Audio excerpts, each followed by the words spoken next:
मसीह में मेरे प्यारे भाइयों और बहनों, हम 1 कुरिन्थियों 11 का अध्ययन कर रहे हैं। आज उसका आखिरी दिन है और हम बात कर रहे हैं प्रभु भोज की। शास्त्र कहता है कि परमेश्वर के निर्देशों को आप हल्के में नहीं ले सकते। भले ही अवज्ञा का परिणाम तत्काल न हो, वे विनाशकारी हो सकते हैं। और जो आयत हम आज देखने वाले हैं उसमें पौलुस बता रहा है कि अनुचित रीति से प्रभु भोज लेना कितना भारी पड़ सकता है। कुरिन्थियोस की मंडली यह कर रही थी। उन लोगों ने प्रभु भोज को एक पार्टी बनाकर रख दिया था और अमीर विश्वासी गरीब विश्वासियों के साथ बुरा व्यवहार कर रहे थे।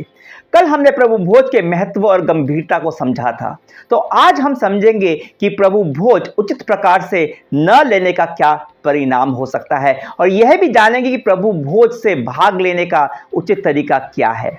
तो अंत तक जरूर देखिएगा। पौलुस कहता है 1 कुरिन्थियों 11 27 से 34 में, इसलिए जो कोई अनुचित रीति से प्रभु भोज की रोटी खाए या उसके कटोरे में से पिए, वह प्रभु की देह और लहू का अपराधी ठहरेगा। इसलिए मनुष्य अपने आप को जांच ले और इसी रीति से इस रोटी में से खाए और इस कटोरे में से पिए। क्योंकि जो खाते पीते समय प्रभु की देह को न पहचाने, वह इस खाने और पीने से अपने ऊपर दंड लाता है। इसी कारण तुम में बहुत से निर्बल और रोगी हैं और बहुत से तो सो भी गए। यदि हम अपने आप को जांचते तो दंड न पाते, परंतु प्रभु हमें दंड देकर हमारी ताड़ना करता है, इसलिए कि हम संसार के साथ दोषी न ठहरे। इसलिए हे भाइयों, जब तुम खाने के लिए इकट्ठे होते हो तो एक दूसरे के लिए ठहरा करो। यदि कोई भूखा हो तो अपने घर में खा ले, जिससे तुम्हारे इकट्ठा होना दंड का कारण न हो। शेष बातों को मैं आकर ठीक करूंगा। पौलुस कह रहा है कि कोई अनुचित रीति से प्रभु भोज लेगा, वह प्रभु की देह और लहू का अपराधी ठहराएगा। कल हमने समझा था कि जब हम प्रभु भोज लेते हैं तो हम यीशु मसीह के क्रूस पर मृत्यु का स्मरण करते हैं।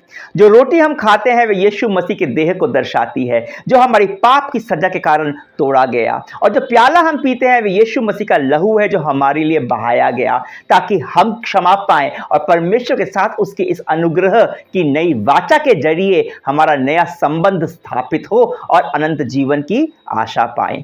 जो लोग प्रभु भोज को सिर्फ एक रस्म के हिसाब से असावधानी पूर्वक लेते हैं, वह उन लोगों के नाई हैं जो लोग यीशु के क्रूस के सामने खड़े होकर उसकी खिल्ली उड़ा रहे थे, या उन रोमियो सिपाहियों जैसे हैं जिनके लिए यीशु मसीह की क्रूस पर मृत्यु बस एक तमाशा भर थी। पर हम जो नया जीवन पाए हैं, मसीह विश्वासी हैं, हमें क्रूस का अर्थ और महत्व पता होता है। तो जो इस क्रूस पर मृत्यु का प्रतीक है, हम उसका असम्मान करते हैं, तो हम यीशु मसीह की देह और लहू का सम्मान करते हैं। और पौलुस कहता है कि इसके परिणाम गंभीर हो सकते हैं। 29 आयत में पौलुस कहता है कि जो खाते पीते समय प्रभु की देह को न पहचाने, वह इस खाने और पीने से अपने ऊपर दंड लाता है। क्या मतलब है प्रभु की देह को न पहचानने का? एक तो यह है कि जब प्रभु भोज में हम रोटी खा रहे हैं और दाखरस पी रहे हैं, यह हमारे लिए उस समय केवल भोजन नहीं है, पर यीशु मसीह के शरीर का प्रतीक है। इसे हम सामान्य भोजन की तरह ग्रहण न करें जो हम भूख प्यास मिटाने के लिए करते हैं। इसका दूसरा मतलब यह भी हो सकता है कि हम यीशु मसीह और उसकी देह जो कि कलीसिया है, उसके संबंध को ना पहचाने और दूसरे विश्वासियों के साथ सही से व्यवहार न करें, उनके साथ भेदभाव करें, उनसे प्रेम न करें। अब हम यह नहीं जानते कि पौलुस का वास्तविक आशय इन दोनों में से कौन सा था जब उनसे कहा कि प्रभु की देह को न पहचाने, और दोनों महत्वपूर्ण है। हम अगर विश्वासी हैं तो न तो हम प्रभु की देह का अपमान कर सकते हैं और न उसकी आज की आत्मिक देह, उसकी कलीसिया का, उसे तुच्छ जान सकते हैं। दोनों ही अपराध है, और अगर हम यह अपराध करते हैं तो हम दोषी पाए जाते हैं और दंड के अधिकारी होते हैं।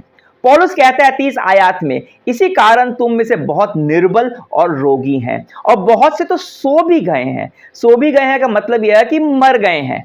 और स्पष्ट रूप से कहें तो जब कोई मसीह के बलिदान का उचित सम्मान नहीं करता और विश्वासियों की सहभागिता को तुच्छ जानता है, तो परमेश्वर ही अनुशासन के रूप पर उन पर निर्बलता, बीमारी और मृत्यु ला सकते हैं। अब बहुत से विश्वासी इस बात को समझ नहीं पाते कि जो लोग पापपूर्ण आचरण करते रहेंगे, परमेश्वर उन पर बीमारी या मृत्यु क्यों लाएगा। क्षमा और अनुग्रह का क्या हुआ। 32 आयत में पौलुस इसे स्पष्ट करता है, परंतु प्रभु हमें दंड देकर हमारी ताड़ना करता है, इसलिए कि इस संसार के साथ हम दोषी न ठहरे। परमेश्वर की ताड़ना अनुशासन है, उद्धार और अंतकाल का फैसला नहीं। वो न्याय तो हमारे लिए क्रूस पर पूरा हो चुका है, पर बीमारी और मृत्यु अनंत काल का दंड नहीं है। परमेश्वर की अनंत काल की अस्वीकृति नहीं है, परंतु प्यार करने वाले पिता का अनुशासन है, जो किसी भी हद तक जा सकता है, मृत्यु भी, क्योंकि मृत्यु एक विश्वासी को पाप में बने रहने से बाहर निकाल लाती है और परमेश्वर की महिमा में लेकर जाती है। परमेश्वर नहीं चाहता कि हम इस तरह से वो हमारा अनुशासन करे। किसी भी पिता को थोड़े ना मजा आता है अपनी संतान को दंड देने में, वो तो ऐसा प्रेमवश करता है। हम इसका मतलब यह भी नहीं है कि प्रत्येक बीमारी या मृत्यु प्रभु के अनुशासन के परिणाम स्वरूप आती है। हालांकि इसका अर्थ यह है कि परमेश्वर अपने प्यारे बच्चों को अनुशासित करने के लिए कष्ट का और मृत्यु का उपयोग कर सकता है, पर हम बिना बात के दोषी बन दंड क्यों पाए। पौलुस कहता है 31 आयत में, यदि हम अपने आप को जांचते तो दंड ना पाते। 28 आयत में भी उसने कहा कि प्रभु भोज में भाग लेने से पहले हर मनुष्य को अपने आप को जांच ले। पर क्या जांचे, यह महत्वपूर्ण प्रश्न है। एक तो अपने जीवन को, अगर कोई पाप हुए हैं जो कि होते रहते हैं, उसको स्वीकारें, उसको अंगीकार करें और उसके लिए माफी मांगे। 1 यूहन्ना 1:9 में कहा है, यदि हम अपने पापों को मान ले तो वह हमारे पापों को क्षमा करने और हमें सब अधर्मों से शुद्ध करने में विश्वास योग्य और धर्मी है। जब हम प्रभु भोज लेते हैं, वो रोटी और दाखरस, उससे पूर्व हम विनम्रता पूर्वक यह स्मरण करें कि यीशु मसीह के तोड़े गए देह और बहाए गए लहू के कारण हम परमेश्वर के अनुग्रह और दया के पात्र हैं, हमें क्षमा मिली है। जिनको इस बात की समझ नहीं है, उन्हें प्रभु भोज की सहभागिता से दूर रहना चाहिए। परंतु हमें केवल अपने पाप जो हमने किए हैं वही नहीं जांचते, पर हमें अपने आप को कठोर ईमानदारी से जांचना होता है। क्या है हमारे हृदय के अंदर? क्या किसी के लिए द्वेष है, क्रोध है, जलन है? कोई है जिसे हमने माफ नहीं किया है? क्या रवैया है हमारा दूसरे विश्वासियों के प्रति? क्या मैं सब मनुष्यों को परमेश्वर की नजर से देखता हूं? मैं जो कुछ भी करता हूं वह क्या प्रेम से प्रेरित होता है या फिर स्वार्थ और अहंकार से? और प्रार्थना करें कि परमेश्वर हमारी सोच को बदले, हमारी मनोभाव को बदले। इस तरह से हम खुद को जांचेंगे तो हमारा यीशु की क्रूस पर मृत्यु और दूसरे विश्वासी की तरफ रवैया सही रहेगा और फिर हमें दंड की चिंता करने की आवश्यकता नहीं है। इन आयतों को लिखते समय पौलुस कुरिन्थियों मंडली में प्रेम की कमी को संबोधित कर रहा था और इसलिए वह व्यावहारिक मार्गदर्शन देता है। वह कहता है, जब तुम खाने के लिए इकट्ठे होते हो तो एक दूसरे के लिए ठहरा करो, और अगर भूख लगे तो घर से पहले खाकर आ जाओ। कहीं ऐसा ना हो कि आपकी भूख के कारण आप स्वार्थी बन जाओ और फिर अयोग्य तरह से भाई बहनों की परवाह कर बिना किए आप प्रभु भोज में शामिल हो और यह तुम्हारे लिए दंड का कारण बन जाए। हमें याद रखना जरूरी है कि प्रभु भोज केवल यीशु मसीह के मानवीय देह के साथ हमारी सहभागिता नहीं है, पर उसके आत्मिक देह के साथ भी हमारी सहभागिता है, जो कि यीशु विश्वासियों की मंडली है। आपको याद होगा, मैंने आपको बताया था कि उस समय प्रभु भोज आज की तरह नहीं होता था, पर पूरा भोजन हुआ करता था, जिसे प्रीति भोज कहते थे, और सब इकट्ठे होकर उसे खाते थे। अंत में थोड़ी सी रोटी और दाखरस से प्रभु भोज संपन्न करते थे। आज हम ऐसा नहीं करते, पर मैं इस शिक्षा के उपयोग को आपके लिए थोड़ा सा विस्तार करना चाहूंगा। हम विश्वासियों के लिए भोजन केवल भूख मिटाने का साधन नहीं है, हर समय प्रभु भोज हो सकता है। सोचिए, जो भी आप खाएं उसे यीशु की देह का प्रतीक जाने। हर एक निवाला लेते समय उसकी देह को याद करें जो आपके लिए क्रूस पर तोड़ा गया। जब भी कुछ पिए उसके लहू को याद कीजिए, जिसके कारण आप क्षमा किए गए हैं, जिसके कारण आपको परमेश्वर का अनुग्रह मिला है।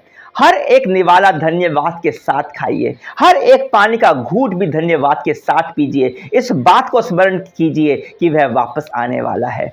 आप जानते हैं, आपके अंदर जितना यीशु के क्रूस के लिए धन्यवाद रहेगा, उसके आने का इंतजार रहेगा, उतना ही आपके जीवन में परिवर्तन आएगा। आपकी पाप की प्रकृति खत्म होती जाएगी।